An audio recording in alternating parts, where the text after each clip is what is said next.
Hello sa lahat! Ngayon mag-unbox tayo ng EA puzzle matting ng PCX160. Paki-like na rin and share, subscribe to my channel, hit the notification button. Tara, let's go! Dahan-dahanin lang natin ang pagkat baka madali pa natin yung Misummatic. Sayang naman. May pagkamahalan to, 1,950. OMG. Kaya talagang dinandahan kong pagbukas. Salamat sa seller. Maganda ang pagkabalot. Secured ang item. May karton pa at naka-food wrap pa. May paper pa sa loob para ingat na hindi magasgas. Para nga talaga siyang puzzle. Though hindi ko pa alam ano magiging itsura pagkabit ito. Tignan lang natin once na ikabit na talaga natin mismo sa motor. So ito ang itsura niya. Ang ganda at napakaangas.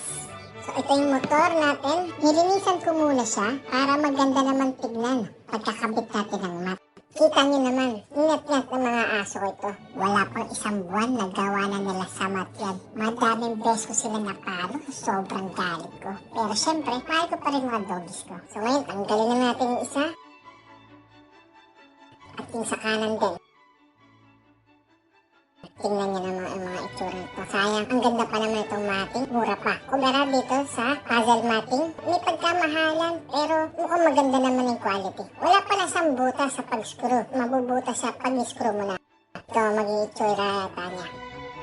Punasan muna natin bago natin ikabit ang EA matting. Personally, mas gustuin ko pa yung rubber. Dito nilagyan ko ng tape para hindi siya masyadong magalaw.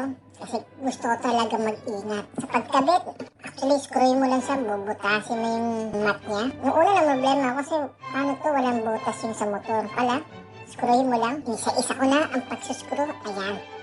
Iba-iba pa angulo ng cameraman ko, di ba?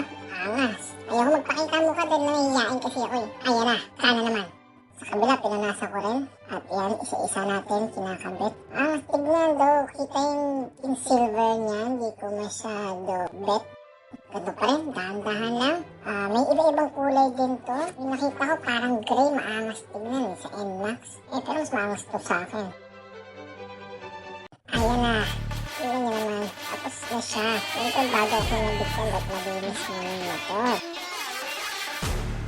Boom! Tignan niyo naman. Ang linis ng motor. Ang ganda ng matting. Angas tignan. Paano pa kaya kung may mga iba pa akong upgrade dito? Comment kayo kung anong pwede natin i-upgrade sa motor. Mas maging maangas. Tignan naman natin.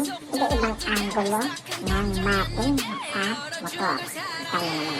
Ang angas tignan. So iba-ibahin natin ang angulo para makita nyo gano'n kaangas sa motor. Wow! At ito na yung motor. Tignan nyo naman gano'n kaangas niya. Maraming salamat. Yun lang.